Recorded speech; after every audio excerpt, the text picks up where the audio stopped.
चला बघा, आजच्या लेक्चरमध्ये आपल्याला महाराष्ट्राच्या भूगोलमध्ये आपण स्टेप बाय स्टेप तुमचं एक एक प्रकरण या ठिकाणी आपण कव्हर करत पुढे चाललोय. आणि आजच्या सेशनमध्ये विशेष करून आपलं बघा आता राजकीय भूगोल या ठिकाणी सुरू आहे. ओके, कोणता? राजकीय. अजून आपण त्या ठिकाणी प्राकृतिक भूगोलकडे गेलेलो नाहीत, राजकीय भूगोलच चालू आहे. आणि राजकीय भूगोलमध्ये आपण ओळख महाराष्ट्राची पूर्णपणे करून घेतलेली आहे. ओके, त्यानंतर बघा महाराष्ट्राचं स्थान वगैरे ते पण आपल्या पाठीमागं माहिती झालेली आहे.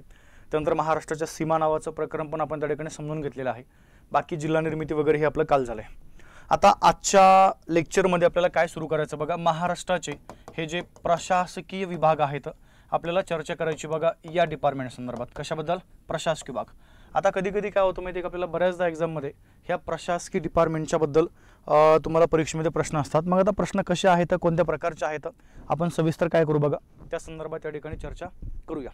परंतु पहिला एक भाग लक्षात ठेवतो बघा, प्रशासकीय विभागाची माहिती घेण्याच्या अगोदर एक तुम्हाला सरळ सिंपल मुद्दा माहित पाहिजे की आपल्या महाराष्ट्रामध्ये ज्यावेळेस आपण आपल्या राज्याची निर्मिती केली बघा 1960 मध्ये, 1960 साली आपल्या राज्यामध्ये एकूण जे काही तुमचे प्रशासकीय डिपार्टमेंट होते बघा त्यांची संख्या आहे 4. किती बोलले?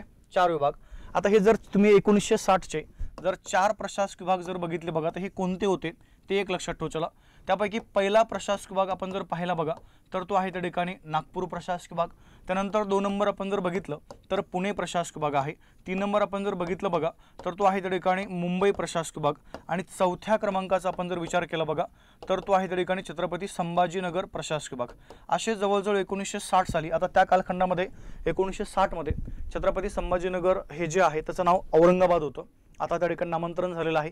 तो एक वेगळा पॉईंट त्या ठिकाणी लक्षात ठेवा. चला, आता पहिला एक मुद्दा आपल्याला काय करायचं माहिती आहे का, म्हणजे 1960 साली आपल्या महाराष्ट्राचे हे त्या ठिकाणी 4 प्रशासकीय विभाग होते. पण नंतरच्या कालखंडामध्ये म्हणजे 1981 ला आपण काय केलं, जसं काल तुम्हाला मी सांगितलं बघा जिल्ह्यांचं आपण काय केलंय, विभाजन केलंय. तसं 1960च्या नंतर म्हणजे 1981 ला काय केलं बघा, आपण महाराष्ट्रामध्ये 2 नवीन प्रशासकीय विभाग निर्माण केले. मग आता 1960 सालचे हे 2 नवीन प्रशासकीय विभाग कोणते आहेत ती एक आपल्याला या ठिकाणी माहिती असणं आवश्यक आहे बघा.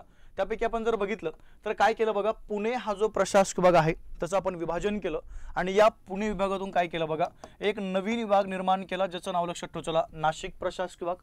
त्यानंतर बघा हा जो इथं आपण जर बघितलं बघा नागपूर प्रशासकीय विभाग जो आहे बघा, या नागपूर विभागाचं आपण विभाजन केलं आणि त्यापासून एक नवीन निर्माण केला ज्याचं नाव लक्षात ठेवा. चला, आपण ज्याला म्हणूया त्या ठिकाणी अमरावती प्रशासकीय विभाग. म्हणजे पहिला एक भाग लक्षात ठेवा. चला, आता सध्याच्या परिस्थितीमध्ये आपण जर विचार केला तर 1960 मध्ये 4 प्रशासकीय विभाग होते. आता सध्याला त्या ठिकाणी 6 आहेत. हा, परंतु पहिला एक मुद्दा लक्षात ठेवा. चला बघा, बऱ्याचशा मुलांना कधी कधी बराचसा एक या ठिकाणी गोंधळ असा उडतो की प्रशासकीय विभाग हा जो शब्द आहे, ओके, आता काय पॉईंट लक्षात ठेवा. चला बघा, सरळ सरळ जे विभाग आपण प्रशासकीय सोयीसाठी निर्माण करतो आपण त्याला काय म्हणतो माहिती आहे का, प्रशासकीय विभाग. ह्यालाच एक पर्यायी शब्द या ठिकाणी तुम्हाला घ्यायचा आहे, महसूल विभाग. काय बोललोय? महसूल विभाग. म्हणजे एकंदरीत आपण जर बघितलं बघा तर आता सध्याच्या परिस्थितीमध्ये आपल्या महाराष्ट्रामध्ये एकूण प्रशासकीय किंवा महसूल विभाग जे आहेत त्यांची संख्या लक्षात ठेवा. चला, ही त्या ठिकाणी 6 आहे बघा. ओके, मग त्यामध्ये नागपूर आहे, अमरावती आहे, पुणे आहे, नाशिक आहे, मुंबई आहे आणि छत्रपती संभाजीनगर आहे. आता आपल्याला काय करायचं माहिती आहे का, या आजच्या लेक्चरमध्ये ह्या प्रत्येक विभागाची आपल्याला काय करायचं, या भागामध्ये माहिती जी आहे ती माहिती आपल्याला काय करायचं बघा इथं कलेक्ट करायची आहे. परंतु पहिला मुद्दा, इथं माहिती घेत असताना तुम्हाला काय करायचे, एक तर ह्या प्रत्येक प्रशासकीय विभागामध्ये नेमकं जिल्ह्यांची संख्या किती आहे ते एक त्या ठिकाणी तुम्हाला सांगता आलं पाहिजे. त्या प्रत्येक प्रशासकीय विभागामध्ये नेमकं तालुक्यांची संख्या किती आहे ते एक तुम्हाला सांगता आलं पाहिजे. आणि त्या विभागाचं क्षेत्रफळ किती आहे तो एक वेगळा मुद्दा आहे, तो एक त्या ठिकाणी तुम्हाला सांगता येणं आवश्यक आहे बघा. आणि इथं नेमका प्रश्न कसा येतो आता आपण पुढं बरीचशी चर्चा करू बघा त्या संदर्भात. तर पहिला एक भाग लक्षात ठेवा. चला, आपण इथं करूया विभागाचं नाव आपल्याला या भागात लिहायचे. त्यानंतर त्या विभागामध्ये नेमकं एकूण जिल्ह्यांची संख्या बोललो बरं का, जिल्ह्यांची नावं नाहीये. आपण त्या ठिकाणी सुरुवातीला काय करू बघा, एकूण जिल्ह्यांची संख्या विभागामध्ये नेमकी किती आहे, नंतर बघा त्या विभागामध्ये एकूण तालुक्यांची संख्या किती आहे आणि सगळ्यात शेवटी लक्षात ठेवा. चला, त्या विभागाचं क्षेत्रफळ जे आहे ते नेमकं किती आहे. सुरुवात आपण याच्यापासून करूया आणि स्टेप बाय स्टेप आपण एक एक तुमचा पॉईंट करत त्या ठिकाणी कव्हर करत पुढे जाऊया. तर पहिला मुद्दा, सुरुवातीला काय करा बघा, ही फक्त आकडेवारी लक्षात ठेवा. चला, त्याच्या पुढच्या भागामध्ये बरेचसे तालुके जिल्हे वगैरे त्यांची नावं आहेत, आपण ते पुढे जाऊ. परंतु पहिला भाग लक्षात ठेवा. चला बघा, आता आपण जर बघितलं तर महाराष्ट्रामध्ये पुणे प्रशासकीय विभागापासून आपण सुरुवात करूया. पुणे प्रशासकीय विभाग, त्यानंतर आहे बघा नाशिक प्रशासकीय विभाग, त्यानंतर आपण जर बघितलं अमरावती प्रशासकीय विभाग, ओके, त्यानंतर आपण जर बघितलं बघा नागपूर प्रशासकीय विभाग आहे, त्यानंतर आपण जर बघितलं तर मुंबई प्रशासकीय विभाग आहे, आणि त्यानंतर आपण जर बघितलं बघा तर छत्रपती संभाजीनगर हा एक प्रशासकीय विभाग आपल्या महाराष्ट्रामध्ये आपल्याला पाहायला मिळतो बघा। आता एकंदरीत आपण जर बघितलं तर महाराष्ट्रामध्ये एकूण जिल्ह्यांची संख्या 36 आहे। मग या 36 जिल्ह्यांना आपण काय केलं बघा, या 6 विभागामध्ये विभाजित केले। मग आता पहिला मुद्दा लक्षात ठेवा, चला पुणे प्रशासकीय विभागामध्ये एकूण 5 जिल्हे, नाशिक प्रशासकीय विभागामध्ये एकूण 5 जिल्हे, अमरावती प्रशासकीय विभागामध्ये एकूण 5 जिल्हे, नागपूर प्रशासकीय विभागामध्ये एकूण 6 जिल्हे, मुंबई प्रशासकीय विभागामध्ये एकूण त्या ठिकाणी 7 जिल्हे, आणि संभाजीनगर प्रशासकीय विभागामध्ये एकूण त्या ठिकाणी 8 जिल्हे। म्हणजे एकंदरीत आपण जर बघितलं बघा तर महाराष्ट्रामध्ये इथं 5 जिल्हे असणारे तुम्हाला एकूण 3 प्रशासकीय विभाग पाहायला मिळतात, 5-5 असणारे, पुणे, नाशिक आणि अमरावती। त्यानंतर बघा संभाजीनगर हा जो प्रशासकीय विभाग आहे त्यामध्ये जिल्ह्यांची संख्या ही सर्वात जास्त आहे। आता ते जिल्हे कोणते तो आपला पुढचा भाग आहे, आता फक्त आकडेवारी लक्षात ठेवा। चला मग आता पहिला मुद्दा असा आहे बघा की जर तुम्ही पुणे प्रशासकीय विभागाबद्दल बोलले तर पुणे प्रशासकीय विभागामध्ये एकूण त्या ठिकाणी जिल्ह्यांची संख्या आता सांगितली किती बघा, हे तुमचे 5 जिल्हे आहेत। मग आता एक पहिला जर आपण भाग जर बघितला तर पुणे प्रशासकीय विभागामध्ये हे जे 5 जिल्हे आहेत या 5 जिल्ह्यातील मिळून एकूण तुमच्या तालुक्यांची संख्या आहे बघा, हे 58 तालुके। किती बोललो तुम्हाला मी, 58 तालुके। आता पुढचा भाग जो आहे, कधी कधी तुम्हाला प्रश्न असा पण येतो की पुणे प्रशासकीय विभागामध्ये जे 5 जिल्हे आहेत मग त्यामध्ये क्षेत्रफळाने सर्वात मोठा जिल्हा कोणता, सर्वात छोटा जिल्हा कोणता, तो आपला पुढचा भाग आहे, ते आपण नंतर कव्हर करूया। आता फक्त ही आकडेवारी जी आहे ती मात्र तुम्हाला काय बघा, या भागामध्ये ही आकडेवारी इथं तुम्हाला क्लिअर करणं आवश्यक आहे। तर पहिला एक भाग लक्षात ठेवा बघा, पुणे प्रशासकीय विभागामध्ये 58 तालुक्यांची संख्या आहे। नाशिक प्रशासकीय विभागामध्ये जे 5 जिल्हे आहेत या 5 जिल्ह्यातील मिळून एकूण 54 तुम्हाला तालुके नाशिक प्रशासकीय विभागामध्ये पाहायला मिळतात। अमरावती प्रशासकीय विभागामध्ये जे 5 जिल्हे आहेत या 5 जिल्ह्यातील मिळून एकूण तुम्हाला त्या ठिकाणी 56 तालुके अमरावती विभागामध्ये पाहायला मिळतात। नागपूर प्रशासकीय विभागामध्ये एकूण त्या ठिकाणी 64 तालुके आहेत। मुंबई प्रशासकीय विभागामध्ये 47+3 असं आपण त्या ठिकाणी 50 तालुके म्हणू शकतो, आणि संभाजीनगर हा जो प्रशासकीय विभाग आहे त्यामध्ये एकूण तालुक्यांची संख्या जर आपण बघितली तर ती आहे बघा त्या ठिकाणी 76 तालुके। म्हणजे एकंदरीत आपण जर विचार केला तर महाराष्ट्रामध्ये सर्वात जास्त जिल्हे आणि सर्वात जास्त तालुके जर कोणत्या विभागामध्ये आहेत तर त्याचं नाव लक्षात ठेवा, चला छत्रपती संभाजीनगर प्रशासकीय विभाग यामध्ये तुम्हाला जिल्हे आणि तालुक्यांची संख्या जी आहे ती सर्वाधिक पाहायला मिळते। आता थोडंसं आपण पुढे जाऊया। पहिला मुद्दा काय करायचं माहितीये का, आता जर तुम्ही पुणे प्रशासकीय विभागाबद्दल बोलले तर या विभागाचं एकूण जे क्षेत्रफळ आहे म्हणजे 5 जिल्ह्यांचं मिळून एकूण जे क्षेत्रफळ बनलं बघा पुणे प्रशासकीय विभागाचं ते लक्षात ठेवा, चला ते आहे तुमचं 57,275 चौरस किलोमीटर हे आहे बघा पुणे विभागाचं एकूण क्षेत्रफळ। आता त्यामध्ये सर्वात मोठा जिल्हा कोणता क्षेत्रफळाने आणि सर्वात छोटा कोणता ते आपण पुढची संकल्पना, आता फक्त ही आकडेवारी लक्षात ठेवा। चला त्यानंतर बघा आपण जर नाशिक विभागाचा विचार केला तर नाशिक प्रशासकीय विभागामध्ये त्याचं एकूण जर क्षेत्रफळ जर किती असेल तर 57,493 चौरस किलोमीटर हे त्या ठिकाणी नाशिक विभागाचं एकूण एरिया आहे। अमरावती बद्दल आपण जर चर्चा केली बघा तर 46,027 चौरस किलोमीटर हे त्या ठिकाणी अमरावती विभागाचं एकूण एरिया आहे। नागपूर प्रशासकीय विभागाबद्दल आपण जर चर्चा केली तर 51,377 चौरस किलोमीटर हे नागपूर विभागातील 6 जिल्ह्यांचं मिळून एकूण क्षेत्रफळ आहे। मुंबई प्रशासकीय विभागामध्ये 7 जिल्हे, मग या 7 जिल्ह्यांचं मिळून त्या ठिकाणी एकूण क्षेत्रफळ किती बनलंय तर 30,728 चौरस किलोमीटर हे त्या ठिकाणी मुंबई विभागाचं एकूण क्षेत्रफळ आहे। आणि सर्वात शेवटी आपण जर बघितलं बघा छत्रपती संभाजीनगर तर छत्रपती संभाजीनगर प्रशासकीय विभागाचं एकूण क्षेत्रफळ किती आहे तर लक्षात ठेवा, चला 64,813 चौरस किलोमीटर हे तुम्हाला पाहायला मिळतं बघा या विभागाचं एकूण त्या ठिकाणी क्षेत्रफळ।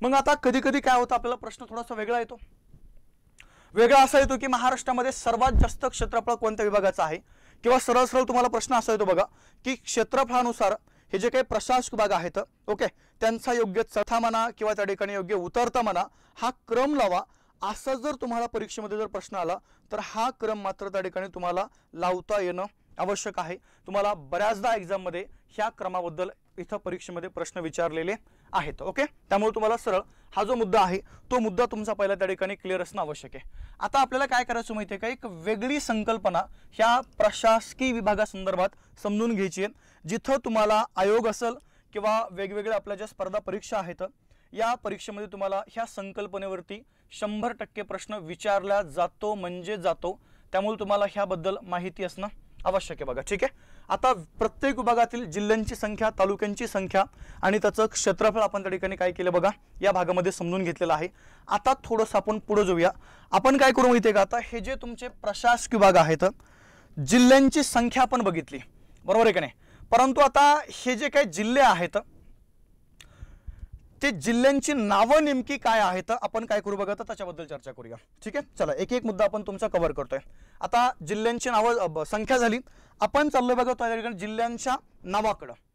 बघा प्रत्येक विभागातील जिल्ह्यांची नावं लक्षात कशी ठेवायची याची एक तुम्हाला आजच्या लेक्चरमध्ये मी एक सोपी पद्धत सांगून देतो. कधी कधी काय होतं माहिती आहे का आपल्याला, चला आता आपण थोडंसं या इकडल्या रिजनमध्ये आहोत, म्हणजे जसं संभाजीनगर आहे आपल्या जवळ, त्या ठिकाणी इकडे नाशिक आहे, थोडंसं जर पलीकडे गेलं तर पुणे आहे. आपण ह्या रिजन मधले जिल्ह्यांची नावं सांगू शकतो. पण जर तुम्ही थोडंसं पूर्वेकडे गेले बाबा, अमरावती आहे, नागपूर आहे, तर तिथं जे एकूण तुमचे 11 जिल्हे आहेत, मग तिथं आपली गल्लत होते की कोणता जिल्हा नेमका कोणत्या विभागात आहे. त्यासाठी एक सोपी पद्धत लक्षात ठेव. चला काय सांगूया, जर आपण त्या ठिकाणी पुणे प्रशासकीय विभागामध्ये गेलो, मला सांगा पुणे प्रशासकीय विभागामध्ये एकूण जिल्ह्यांची संख्या किती आहे बघा, 5 आहे. मग आता हे 5 जिल्ह्यांची नावं लक्षात कशी ठेवायची बघा, एक सोपी पद्धत आहे, एक शॉर्टकट लक्षात ठेव. चला पुणे, सोसा आणि कोसा. काय बोललो बघा, पुणे, सोसा आणि कोसा. चला बघा बघा आता काय होतंय, पुणे म्हणजे त्या ठिकाणी कोणता, सरळ पुणे जिल्हा.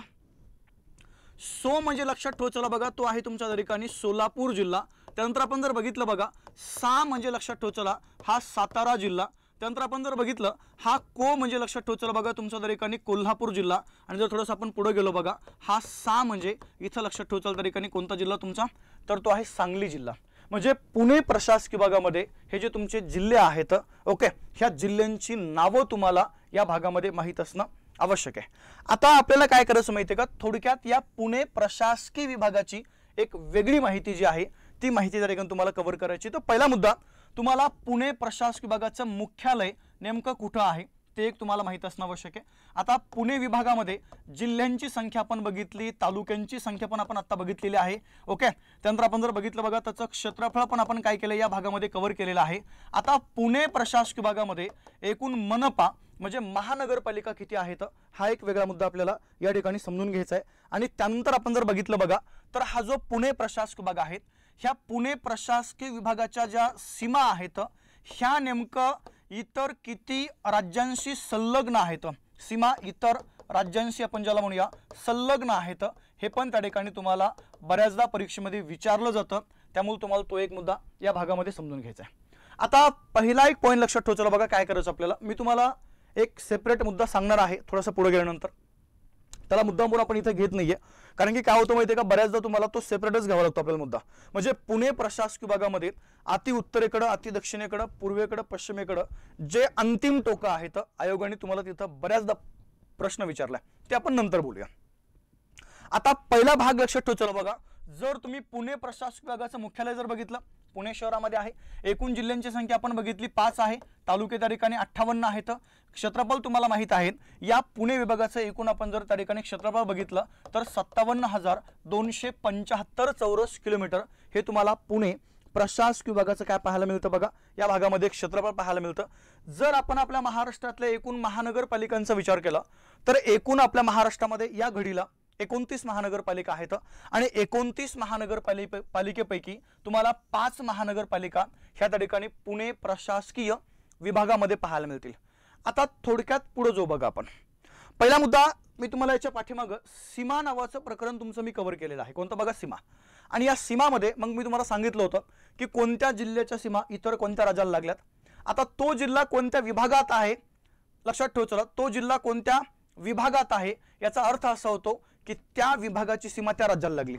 मग आता इथे या बघा, जर तुम्ही विचार केला सोलापूर जिल्ह्याची सीमा, सोलापूर बद्दल बोलतोय मी, सोलापूर जिल्ह्याची सीमा ही त्या ठिकाणी कर्नाटक राज्यासोबत आहे. कोणता बघा, कर्नाटक. आणि जर आपण कोल्हापूर बद्दल बोललो तर या कोल्हापूर जिल्ह्याची सीमा पण लक्षात ठेव चला, कोणता राज्य बघा त्या ठिकाणी, कर्नाटक राज्य आहे. सांगली जिल्ह्याची सीमा पण लक्षात ठेव चला, या ठिकाणी कर्नाटक राज्य आहे. म्हणजे आपण असं म्हणू शकतो की पुणे हा जो प्रशासकीय विभाग आहे या पुणे प्रशासकीय विभागाच्या सीमा या ठिकाणी फक्त एका राज्याशी संलग्न आहे आणि ते राज्य लक्षात ठेवू चला, ते म्हणजे तुमचं कोणतं बघा त्या ठिकाणी कर्नाटक राज्य। म्हणजे प्रशासकीय विभाग या विभागाची माहिती घेत असताना ही एवढी माहिती आपल्यासाठी इथं महत्त्वाची आहे। तुम्हाला कधी कधी बऱ्याचदा या कंटेंटवरती प्रश्न विचारला जातो, म्हणजे 100% जातो। चला आता आपण थोडंसं अजून पुढे जाऊया। बघा काय करायचं आपल्याला, हा जो पुणे प्रशासकीय विभाग आहे, चला लक्ष द्या। आता मी काय केलं बघा, इथं तुम्हाला हे जिल्हे सांगितले 5 जिल्हे। मग आता जर तुम्ही विचार केला, ह्या पुणे प्रशासकीय विभागाचं क्षेत्रफळ आहे किती, 57,275। मग यापैकी क्षेत्रफळाने सर्वात मोठा जर जिल्हा कोणता असेल, सर्वात मोठा बोललो बरं मी, सर्वात मोठा जिल्हा, तर क्षेत्रफळाने पुणे प्रशासकीय विभागामध्ये सर्वात मोठा जिल्हा आहे तर तो पुणे जिल्हा, पुणे जिल्हा। आणि सर्वात छोटा जर आपण बघितलं बघा, तर सर्वात छोटा त्या ठिकाणी पुणे प्रशासकीय विभागामध्ये जिल्हा मोडतो बघा, तो आहे त्या ठिकाणी तुमचा कोल्हापूर जिल्हा। ही पण नावं तुम्हाला माहीत असणं आवश्यक आहे। आता कधी कधी काय करा बघा, मी तुम्हाला प्रत्येक जिल्ह्यांचं क्षेत्रफळ या ठिकाणी सांगणार नाहीये, कारण की तो खूप आपण ज्याला म्हणूया एक नॉर्मल मुद्दा आहे तो। तुम्ही भूगोलचं कोणतंही पुस्तक घ्या, त्या पुस्तकामध्ये तुम्हाला प्रत्येक जिल्ह्यांचे क्षेत्रफळ जे आहे ते दिलेले येतं।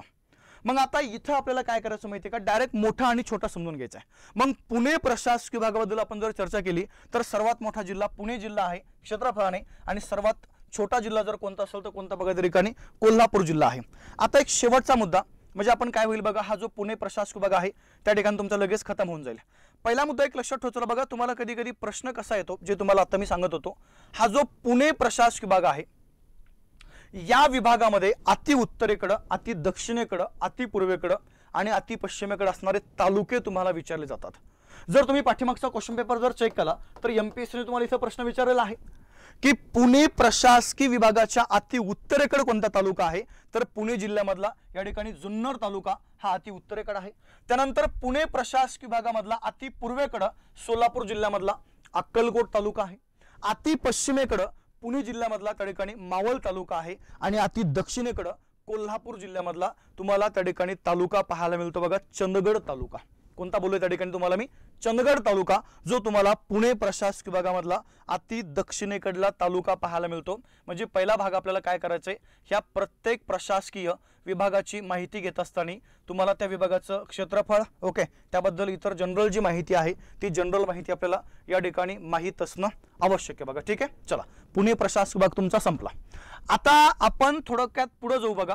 सेकंड तुमचा प्रशासकीय विभाग आहे तो म्हणजे कोणता बघा त्या ठिकाणी, नाशिक प्रशासकीय विभाग। आता तुम्हाला मगाशी बोललो मी, नाशिक विभागामध्ये एकूण जिल्ह्यांची संख्या किती आहे बघा, 5। पण आता हे 5 जिल्हे लक्षात कसे ठेवायचे, बरोबर आहे की नाही? मग त्यासाठी आपल्याकडे सोपी पद्धत आहे। ती सोपी पद्धत कोणती बघा, तर याचे एक शॉर्टकट आहे आपल्याकडे, आणि तो शॉर्टकट लक्षात ठेवू चला, नाशिक अधुजन। काय बोलू तुम्हाला मी, नाशिक अधुजन। आता नाशिक म्हणजे लक्षात ठेवू चला कोणता जिल्हा बघा, तो आहे त्या ठिकाणी नाशिक जिल्हा। हा अ म्हणजे लक्षात ठेवू चला बघा, तो आहे त्या ठिकाणी अहमदनगर जिल्हा। त्यानंतर धू म्हणजे लक्षात ठेवू चला, तो आहे धुळे जिल्हा। त्यानंतर ज म्हणजे आहे बघा त्या ठिकाणी जळगाव जिल्हा, आणि सेकंड जर आपण पार्ट बघितला तर न म्हणजे कोणता बघा, तर तो आहे त्या ठिकाणी नंदुरबार जिल्हा। हे 5 जिल्हे आहेत अमरावती प्रशासकीय विभागामध्ये। जो विभाग आपण नागपूर प्रशासकीय नाशिक विभागामध्ये आहे, तो जो विभाग आपण पुणे विभागामधनं काय केलं बघा 1981 मध्ये वेगळा केलेला आहे। मग चला आता बाकी इतर माहिती आपण कव्हर करूया। पहिला मुद्दा, नाशिक विभागाचं मुख्यालय कुठे हे तुम्हाला माहित पाहिजे, ओके, मुख्यालय। त्यानंतर एकूण जिल्हे जे तुम्हाला मगाशी सांगितलेत मी, त्यानंतर एकूण तालुके ते पण मगाशी आपलं झालेलं आहे। त्यानंतर या विभागाचं एकूण क्षेत्रफळ ते पण आपल्या ठिकाणी मगाशी झालेलं आहे। त्यानंतर नाशिक प्रशासकीय विभागामध्ये एकूण मनपा किती आहेत ते आता आपल्याला बघायचं आहे। त्यानंतर इतर राज्याशी आपण ज्याला म्हणूया, ओके, इतर राज्याशी संलग्न म्हणजे नेमकं किती राज्याशी हा प्रशासकीय विभाग संलग्न आहे, तो एक वेगळा मुद्दा काय करायचा बघा आपल्याला या भागामध्ये समजून घ्यायचा आहे। चला आता मुख्यालय तुम्हाला पाहायला मिळेल त्या ठिकाणी नाशिकमध्येच। एकूण जिल्हे 5, एकूण तालुके त्या ठिकाणी किती रे, नाशिक विभागामध्ये एकूण तालुक्यांची संख्या त्या ठिकाणी 54 आहे, ओके। तर क्षेत्रफळ आपण बघितले 57,000 किती 493 चौरस किलोमीटर आहेत। आता थोडक्यात पुढे जाऊ बघा, तुम्हाला काय करायचं माहिती आहे का, हा जो नाशिक प्रशासकीय विभाग आहे या नाशिक विभागामध्ये एकूण महानगरपालिकांचा आपण जर विचार केला बघा, तर एकूण त्या ठिकाणी महानगरपालिका इथं पण तुम्हाला 5 पाहायला मिळतील। आता या थोडंसं पुढं, मग मी तुम्हाला सांगितलं होतं की या नाशिक विभागातील असे काही जिल्हे आहेत की ज्यांच्या सीमा इतर राज्यांशी संलग्न आहेत। मग आता त्या राज्याशी त्या जिल्ह्याच्या जर सीमा संलग्न असतील तर तो जिल्हा ज्या विभागामध्ये येतो त्या विभागाची सीमा त्या राज्य संलग्न आहे। या पुढे आता जर तुम्ही नंदुरबारचा विचार केला तर नंदुरबार जिल्ह्याची सीमा मध्य प्रदेश पण सोबत आहे आणि या ठिकाणी गुजरात राज्य पण सोबत आहे। ठीक आहे, चला जळगावची सीमा कोणासोबतच नाहीये। धुळे जिल्ह्याची सीमा पण त्या ठिकाणी मध्य प्रदेश आणि काय बघा गुजरात सोबत आहे। अहमदनगरचा विषय नाही आहे। जर तुम्ही नाशिकचा विचार केला बघा तर नाशिक जिल्ह्याची सीमा पण लक्षात ठेवा, चला ही तुम्हाला पाहायला मिळते गुजरात राज्यासोबत संलग्न आहे। याचा अर्थ लक्षात ठेवा, चला हा जो नाशिक प्रशासक विभाग आहे या विभागाला या ठिकाणी सरळ बघा दोन राज्याच्या सीमा लागल्यात, एक आहे मध्य प्रदेश आणि सेकंड कोणता बघा त्या ठिकाणी गुजरात राज्य। हा झाला तुमचा पहिला मुद्दा। आता सेकंड लक्षात ठेवा, चला बघा मग नाशिक विभागामध्ये आपण जर विचार केला तर एकूण त्याचं क्षेत्रफळ तुम्हाला सांगितले किती आहे त्या ठिकाणी 57,493 चौरस किलोमीटर। मग त्यापैकी सर्वात मोठा जिल्हा कोणता आपण जर क्षेत्रफळाचा विचार केला आणि सर्वात त्या ठिकाणी छोटा जिल्हा कोणता तर हे पण आपल्याला या भागामध्ये माहित असणं आवश्यक आहे। बघा कधी कधी तुम्हाला परीक्षेमध्ये त्या ठिकाणी प्रश्न येतो काय म्हणताय जळगाव जिल्ह्याची सीमा, हा ठीक आहे ना काय अडचण नाही ना, जळगाव जिल्ह्याची सीमा पण त्या ठिकाणी हा बरोबर आहे ती पण कोणासोबत आहे बघा मध्य प्रदेश राज्यासोबत आहे, पण तरी पण काहीच अडचण नाही आहे। म्हणजे पहिला भाग लक्षात ठेवा, आपण जर इथं बघितलं तर सरळ सरळ नाशिक विभागाला जर पाहिलं तर बघा दोनच राज्याची सीमा अशा पण लागून आहेत, एक म्हणजे कोणत्या ठिकाणी मध्य प्रदेश आणि सेकंड म्हणजे गुजरात राज्य, बरोबर आहे का नाही। चला या पुढे आता जर आपण बघा ह्या क्षेत्रफळाचा विचार केला नाशिक विभागामधले तर नाशिक विभागामध्ये सर्वात मोठा जिल्हा आहे क्षेत्रफळाने जो महाराष्ट्रामध्ये पण आहे त्या जिल्ह्याचं नाव लक्षात ठेवा, कोणता बघा अहमदनगर जिल्हा। आणि 2 नंबर आपण जर विचार केला बघा सर्वात छोटा त्या ठिकाणी जिल्हा आहे त्या जिल्ह्याचं नाव लक्षात ठेवा नंदुरबार जिल्हा। म्हणजे पहिला भाग लक्षात ठेवा, आपल्याला काय करायचं बघा नाशिक प्रशासकीय विभागाची माहिती घेत असताना हे सगळे पॉइंट आपले या ठिकाणी क्लिअर असणं आवश्यक आहे। आणि सगळ्यात शेवटचा मुद्दा, या विभागामध्ये अंतिम टोकाकडले तालुके कोणते म्हणजे अति उत्तर दक्षिण पूर्व पश्चिमेकडे, तर ती एकदा काय करू बघा आपण त्या ठिकाणी माहिती घेऊया। ठीक आहे, बघा आता आपण जर विचार केला हा जो नाशिक प्रशासकीय विभाग आहे, ठीक आहे एकदा नाशिक बद्दल आपण येऊया। इथं नाशिक तुम्हाला पाहायला मिळेल, थोडंसं वेट करा। ठीक आहे, चला नाशिक प्रशासक विभाग बघा आता नाशिक प्रशासक विभागामध्ये अति जर तुम्ही उत्तरेकडे गेले तर अति उत्तरेकडे बघा नंदुरबार जिल्ह्यामधला धडगाव तालुका, कोणता बोललो बघा नंदुरबार जिल्ह्यामधला धडगाव तालुका। त्यानंतर बघा जर तुम्ही अति पूर्वेकडे गेले तर जळगाव जिल्ह्यामधला मुक्ताईनगर तालुका तुम्हाला अति पूर्वेकडे पाहायला मिळतो। अति दक्षिणेकडे अहमदनगर जिल्ह्यामधला कर्जत तालुका आणि अति पश्चिमेकडे नाशिक जिल्ह्यामधला त्या ठिकाणी कोणता बघा त्र्यंबकेश्वर तालुका हा तुम्हाला पाहायला मिळेल या नाशिक प्रशासकीय विभागामध्ये। म्हणजे माझ्या मते नाशिक विभागाची माहिती घेत असताना आपल्यासाठी एवढी सर्व माहिती या ठिकाणी असणं आवश्यक आहे बघा। ठीक आहे, चला या थोडंसं पुढं नागपूर आपल्या समोर आलेला आहे, आपण काय करू बघा आता नागपूर प्रशासक विभागाची या ठिकाणी माहिती जी आहे ती माहिती एकदा कव्हर करण्याचा प्रयत्न करू। ठीक आहे, चलो आता बघा नागपूर हा जो प्रशासकीय विभाग आहे या विभागामध्ये असणाऱ्या एकूण जिल्ह्यांची संख्या तुम्हाला मी मगाशी बोललोय किती आहे बघा 6 जिल्हे।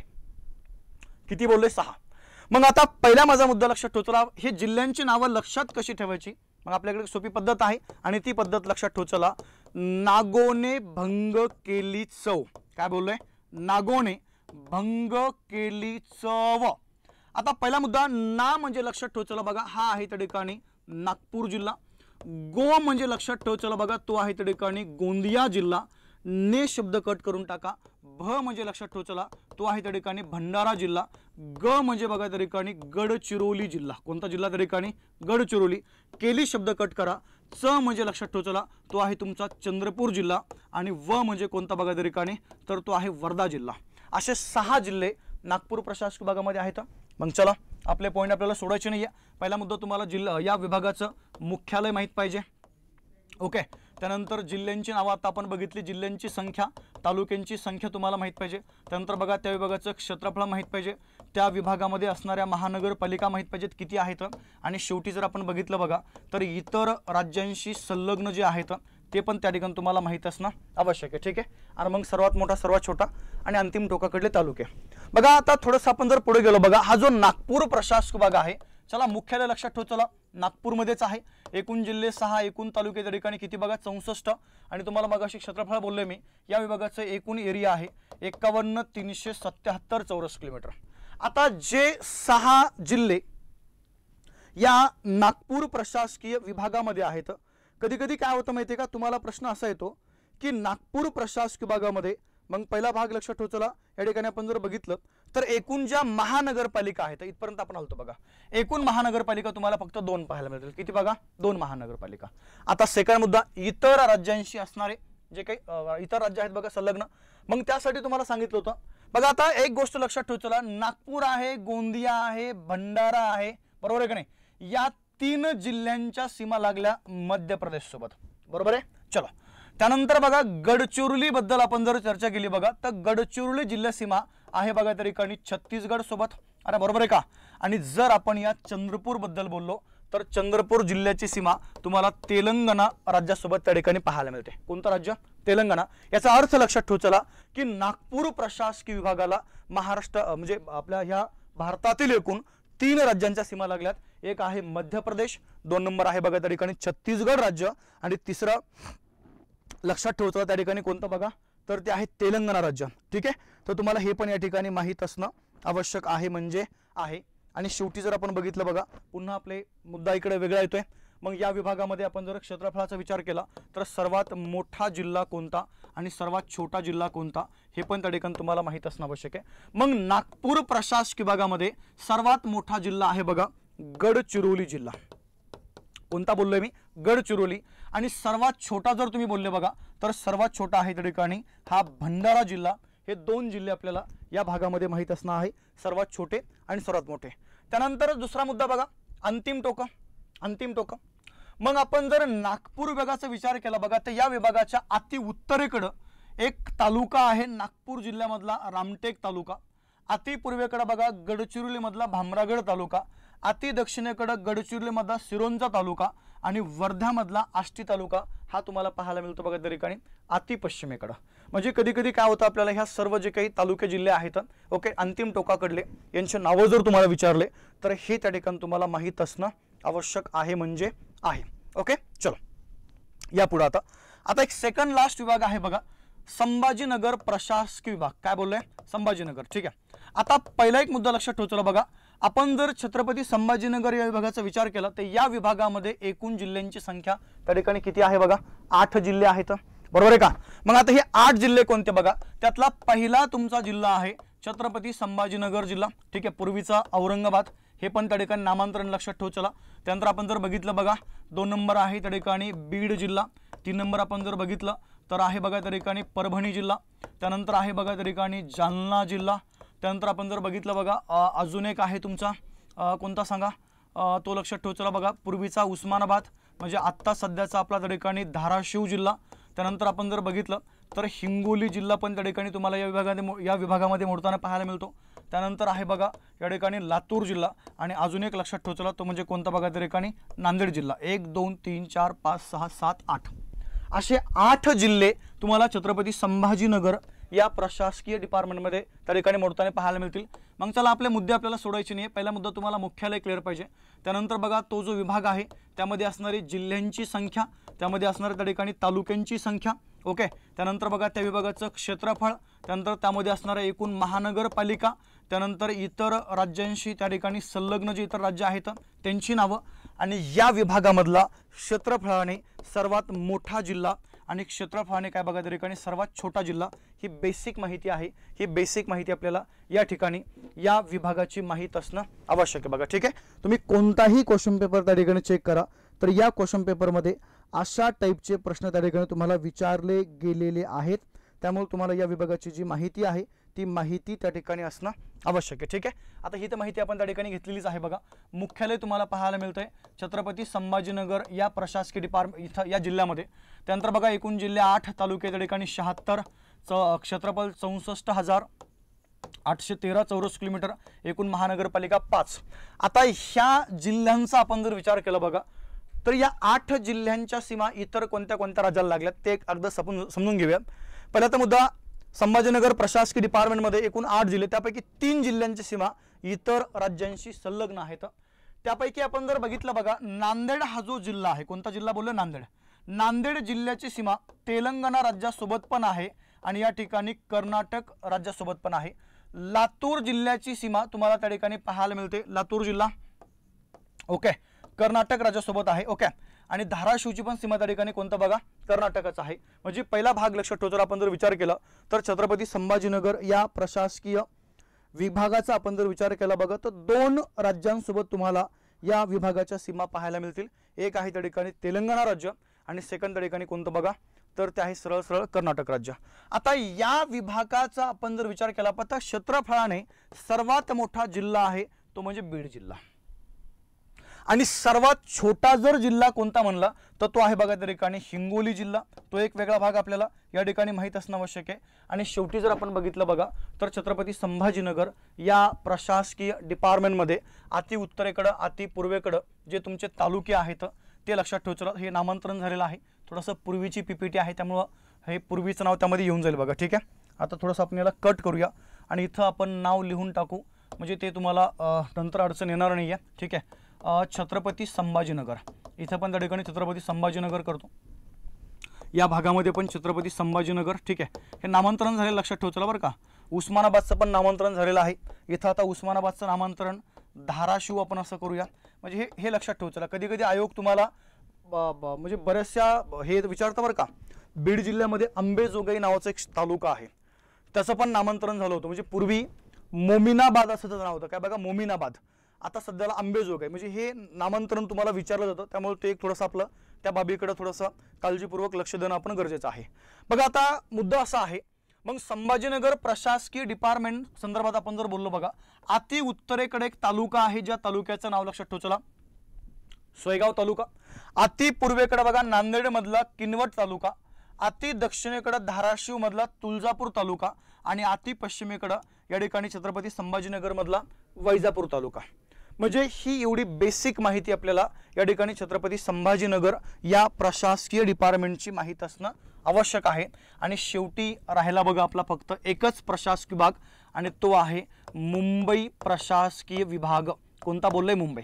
आता मुंबई प्रशासकीय डिपार्टमेंटमध्ये एकूण 7 जिल्हे। मग चला आपले पॉइंट आपल्याला सोडायचे नाही येतं। पहिला जिल्हा आपण जर विचार केला बघा तर उत्तरेकडनं दक्षिणेकडे आपण जर गेलो तर पालघर आहे, पालघरच्या खाली त्या ठिकाणी ठाणे आहे। थोडंसं पश्चिम बाजूला आपण जर गेलो बघा तर मुंबई उपनगर तुम्हाला पाहायला मिळते। त्यानंतर थोडंसं अजून जर आपण पश्चिमेकडे गेलो तर मुंबई शहर तुम्हाला पाहायला मिळते। त्याच्या खाली दक्षिणेकडे रायगड जिल्हा आहे, त्याच्या खाली आपण आलो बघा या भागामध्ये रत्नागिरी जिल्हा आहे आणि सर्वात शेवटी किंवा अति दक्षिणेकडे आपण जर आलो बघा तर इथं तुम्हाला पाहायला मिळतोय सिंधुदुर्ग जिल्हा, ठीक आहे। मग चला आपले पॉइंट कोणते बघा, तर पहिला मुद्दा तुम्हाला प्रत्येक विभागाचं मुख्यालय माहित पाहिजे, ओके। त्यामध्ये असणाऱ्या जिल्ह्यांची संख्या, त्यामध्ये असणाऱ्या तालुक्यांची संख्या, त्याचं क्षेत्रफळ, बरोबर आहे का रे। आणि सेकंड भाग त्या विभागामध्ये असणाऱ्या महानगरपालिका आणि इतर राज्याशी संलग्न असणारे जे काही राज्य आहेत ते त्यांची नावं आणि या विभागातला क्षेत्रफळाने सर्वात मोठा आणि सर्वात छोटा जिल्हा आणि शेवटी अंतिम टोक जे आपले पॉइंट आहेत ते त्या ठिकाणी पॉइंट आपल्याला सोडायचे नाही बघा। अमरावती राहिला, ठीक आहे, बघू ना आपण, काय अडचण नाही आहे। म्हणजे एक एक भाग आपल्याला काय करायचं बघा त्या ठिकाणी समजून घ्यायचं आहे। सुरुवातीला आपण आता एक एक विभाग आपण पाहतोय, सध्याला आपण मुंबई पर्यंत आलेलो आहोत, म्हणजे मुंबई प्रशासकीय डिपार्टमेंट पर्यंत। माझा पहिला मुद्दा लक्षात ठेवायचा बघा, आपण जर या ठिकाणी मुंबई प्रशासकीय विभागाचा जर विचार केला तर या विभागामध्ये एकूण म्हणजे मुख्यालय सरळ आहे तुमच्या ठिकाणी, सरळ कुठं बघा मुंबई प्रशासकीय विभागाचं मुख्यालय तुम्हाला पाहायला मिळतं बघा बोरीवली या ठिकाणी। कोणत्या ठिकाणी? बोरीवली। चला पुढे या।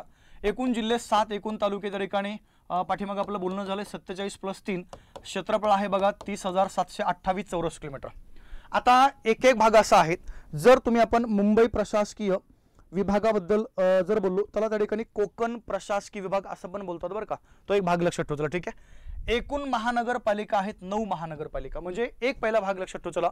महाराष्ट्रामध्ये सर्वात जास्त महानगरपालिका जर कोणत्या प्रशासकीय विभागामध्ये आहेत तर तो विभाग लक्षात ठेवा कोणता बघा, कोकण म्हणा किंवा त्या ठिकाणी मुंबई प्रशासकीय विभाग म्हणा। आता या विभागाला इतर कोणत्या राज्याच्या सीमा लागल्यात का बोलू आपण त्या ठिकाणी बघा। सिंधुदुर्गचा आपण जर विचार केला तर सिंधुदुर्ग जिल्ह्याची सीमा कर्नाटक पण राज्यासोबत आहे आणि गोवा राज्यासोबत आहे। त्यानंतर आपण जर बघितलं बघा मुंबई उपनगर बाकी इथं कोणतंच नाही, डायरेक्ट पालघर बद्दल बोलतो मी बघा। पालघर जिल्ह्याची सीमा आपण जर त्या ठिकाणी जर बघितली तर पालघर जिल्ह्याची सीमा या ठिकाणी गुजरात राज्यासोबत आहे आणि हा जो आपला दादर नगर हवेली केंद्र शासित प्रदेश आहे त्याच्यासोबत पण त्या ठिकाणी तुम्हाला पालघर जिल्ह्याची सीमा पाहायला मिळते। याचा अर्थ लक्षात ठेवा की कोकण प्रशासकीय विभागाची सीमा या ठिकाणी 3 राज्याशी संलग्न आहे। तर किती राज्य बघा? 3 आणि एक केंद्र शासित प्रदेश। मुद्दा क्लिअर सर्वांना? यापुढं आता क्षेत्रफळ आहे 30,728 चौरस किलोमीटर। मग यामध्ये क्षेत्रफळाने सर्वात मोठा जिल्हा जर कोणता असेल तर तो आहे बघा त्या ठिकाणी रत्नागिरी जिल्हा। कोणता जिल्हा बोलले? रत्नागिरी। आणि सर्वात छोटा जो महाराष्ट्रामध्ये पण सर्वात छोटा आहे तो म्हणजे कोणता बघा त्या ठिकाणी मुंबई शहर जिल्हा। आणि सर्वात आपला शेवटचा पॉईंट आहे या विभागामध्ये म्हणजे जे काही त्या ठिकाणी विभाग आहे बघा कोणता आपला मुंबई प्रशासक विभाग। या मुंबई प्रशासक विभागामध्ये अंतिम टोक, ओके, अंतिम टोक म्हणजे अति उत्तर दक्षिण पूर्व पश्चिम जे आपले पॉईंट आहेत ते पॉईंट बघा। मुंबई प्रशासक विभागामध्ये अति उत्तरेकडे तालुका आहे तुमचा तलासरी तालुका जो तुम्हाला पाहायला मिळतो पालघर जिल्ह्यामध्ये। अति पूर्वेकडे बघा ठाणे जिल्ह्यामधला मुरबाड तालुका। अति दक्षिणेकडला सिंधुदुर्ग जिल्ह्यामधला बघा त्या ठिकाणी दोडामार्ग तालुका। आणि जर तुम्ही अति पश्चिमेकडे आले तर पालघर जिल्ह्यामधला कोणता बघा त्या ठिकाणी डहाणू तालुका। आणि आता आपला सर्वात शेवटचा एक प्रशासक विभाग बाकी आहे ज्या विभागाचं नाव लक्षात ठेवा चला अमरावती प्रशासक विभाग। एकूण तालुक्यांची संख्या जिल्ह्यांची संख्या 5 आहे। हे लक्षात कसे ठेवायचे त्याचं एक सूत्र आहे बघा अमरावती ऐबुवा। लक्षात ठेवा चला काय बोललोय अमरावती ऐबुवा। चला अमरावती म्हणजे या ठिकाणी अमरावती जिल्हा। अ म्हणजे लक्षात ठेवा चला बघा त्या ठिकाणी अकोला जिल्हा। त्यानंतर य म्हणजे लक्षात ठेवा चला बघा यवतमाळ जिल्हा। त्यानंतर बु म्हणजे लक्षात ठेवा चला या ठिकाणी बुलढाणा जिल्हा। आणि वा म्हणजे आहे त्या ठिकाणी कोणता बघा वाशिम जिल्हा। म्हणजे अमरावती प्रशासकीय डिपार्टमेंटमध्ये तुम्हाला हे 5 जिल्ह्यांची नावं जी आहेत ते 5 जिल्ह्यांची नावं आपल्याला या ठिकाणी माहीत असणं आवश्यक आहे। बऱ्याचदा परीक्षेमध्ये तुम्हाला ह्या जिल्ह्यांच्या नावावरती प्रश्न विचारला जातो म्हणजे जातो। चला मुख्यालय तुम्हाला माहित पाहिजे, आपले पॉईंट आपल्याला सोडायचे नाही तर जिल्ह्यांची संख्या तुम्हाला माहित पाहिजे, तालुक्यांची संख्या, क्षेत्रफळ, बरोबर आहे का, एकूण मनपा किती आहेत, इतर राज्य वगैरे जे आहेत ते तुम्हाला माहित पाहिजे। ओके, ही बेसिक माहिती तुम्हाला त्या ठिकाणी माहित पाहिजे। मुख्यालय आहे बघा अमरावती शहरामध्ये। 1981 ला नागपूर प्रशासकीय विभागाचे विभाजन करून आपण अमरावती विभाग निर्माण केला। जिल्ह्यांची संख्या 5 आहे, तालुक्यांची संख्या त्या ठिकाणी 56 आहे, क्षेत्रफळ आपलं पाठीमागे बोलून झालंय 46-27 आहे। 46,000 त्या ठिकाणी किती बघा 27 चौरस किलोमीटर। एकूण महानगरपालिकांचा आपण विचार केला बघा, एकूण महानगरपालिका त्या ठिकाणी तुम्हाला 2 पाहायला मिळतील अमरावती प्रशासकीय विभागामध्ये। आणि सेकंड मुद्दा या जिल्ह्यांकडे चलो आता अमरावती हा जो जिल्हा आहे या जिल्ह्याची सीमा तुम्हाला त्या ठिकाणी पाहायला मिळते बघा एका राज्यासोबत आणि ते राज्य त्या ठिकाणी कोणतं आहे मध्य प्रदेश। अकोला नाहीये, यवतमाळ बद्दल आपण बोलूया। यवतमाळ जिल्ह्याची सीमा तुम्हाला पाहायला मिळते बघा त्या ठिकाणी तेलंगणा राज्यासोबत। कोणतं बघा तेलंगणा। बुलढाणा हे पण त्या ठिकाणी आपण ज्याला म्हणूया जिल्हा तुमचा राज्य कोणता बघा मध्य प्रदेश। म्हणजे सरळ सरळ पहिला भाग लक्षात ठेवा चला अमरावती हा जो प्रशासकीय विभाग आहे या विभागाची सीमा 2 राज्याशी संलग्न आहे, मध्य प्रदेश आणि कोणतं बघा त्या ठिकाणी तेलंगणा राज्य। आता एक पॉइंट राहिला या विभागातला शेवटचा अंतिम टोक, ओके, जे आपल्यासाठी महत्त्वाचे आहेत। मग आता अंतिम टोकाबद्दल आपण जर बघितलं बघा तर अमरावती प्रशासकीय विभागातले जे अंतिम टोक आहेत ते एकदा आपण या ठिकाणी चेक करूया। ठीक आहे, चलो पुढचा भाग लक्षात ठेवा आपल्याला काय करायचं नागपूर प्रशासकीय विभाग, त्यानंतर पुणे प्रशासकीय विभाग, अमरावती। चला अमरावती प्रशासकीय विभागामध्ये अति उत्तरेकडला एक तालुका आहे अमरावती मधला चिखलदरा, पूर्वेकडला यवतमाळ मधला वणी, दक्षिणेकडे बघा यवतमाळ मधला त्या ठिकाणी उमरखेड आणि पश्चिमेकडला बुलढाणा जिल्ह्यामधला बुलढाणा तालुका। ही अशी बेसिक माहिती ही जी आहे ही तुम्हाला महाराष्ट्रातील जे आपले प्रशासकीय विभाग आहेत त्यांच्याबद्दलची या ठिकाणी असणं अपेक्षित आहे। कारण की बऱ्याचदा काय होतं माहिती आहे का तुम्हाला ह्या प्रशासकीय विभागावरती प्रश्न आतापर्यंत विचारले गेलेत। माझ्या मते जेवढी माहिती या ठिकाणी मी तुम्हाला आतापर्यंत प्रोव्हाइड केलेली आहे ही माहितीवरती तुम्हाला बऱ्यापैकी प्रश्न आयोगाने विचारलेत। आता हे जे काही आपलं झालंय याची PDF तुम्हाला मी टेलिग्रामवरती पोस्ट करेल। टेलिग्राम चॅनलचं नाव लक्षात ठेवा चला हिस्ट्री बाय अमोल सर हे आपल्या टेलिग्राम चॅनलचं नाव आहे। ओके, इथं तुम्हाला ही PDF जी आहे ही त्या ठिकाणी अवेलेबल करून दिल्या जाईल। त्याच्यानंतर एक 2 मिनिटं घेतो शेवटचे। आगामी कालखंडामध्ये आपल्या 4 बॅचेस सुरू आता झालेल्या आहेत। पुढच्या कालखंडामध्ये अजून एक बॅच त्या ठिकाणी सुरू होते। त्यापैकी पहिली बॅच लक्षात ठेवा चला बघा इतिहासाची बॅच आपली सुरू आहे, भूगोलची पण लक्षात ठेवा चला बॅच त्या ठिकाणी सुरू आहे, समाज सुधारक ही पण त्या ठिकाणी बॅच आपली सुरू आहे। काय बोलतोय समाज सुधारक फीस सर्व विद्यार्थ्यांना माहित आहे 999 आणि ही आहे बघा त्या ठिकाणी 499। तिन्हीची एकत्रित फीस आपण जर बघितलं तर 2500 होते, पण जर तुम्ही जर एकत्रित घेतलं तर हे तुम्हाला 2100 रुपयाला पूर्णपणे डिस्काउंट मध्ये हे भेटून जाईल। पण एक दुसरी बॅच आगामी कालखंडामध्ये आपण घेऊन येतोय। आता ही बॅच आहे पोलीस भरती 2024 साठी. काय बोलले, पोलीस भरती 2024 साठी ही बॅच आहे. या बॅचमध्ये तुम्हाला स्पेशल GS हा जो पार्ट आहे तो त्या ठिकाणी 100% कव्हर करून दिला जाईल. याची पण फीस त्या ठिकाणी सेम आहे 999. आता तुम्ही ते बॅचेस जॉईन केलेले आहेतच बरोबर आहे की नाही, पण तुमचे जर कोणी आसपास मित्र असतील, मैत्रिणी असतील किंवा कोणी तुमचे लहान भाऊ वगैरे ही सरळ सेवा किंवा इकडं वर्ग 3 वर्ग 4च्या ह्या एक्झामच्या जर तयारी करत असतील तर लक्षात ठेवा, चला त्यांना ही स्पेशल बॅच तुम्ही सजेस्ट करायला सांगा. माझा नंबर त्यांना तुम्ही प्रोव्हाइड करू शकता.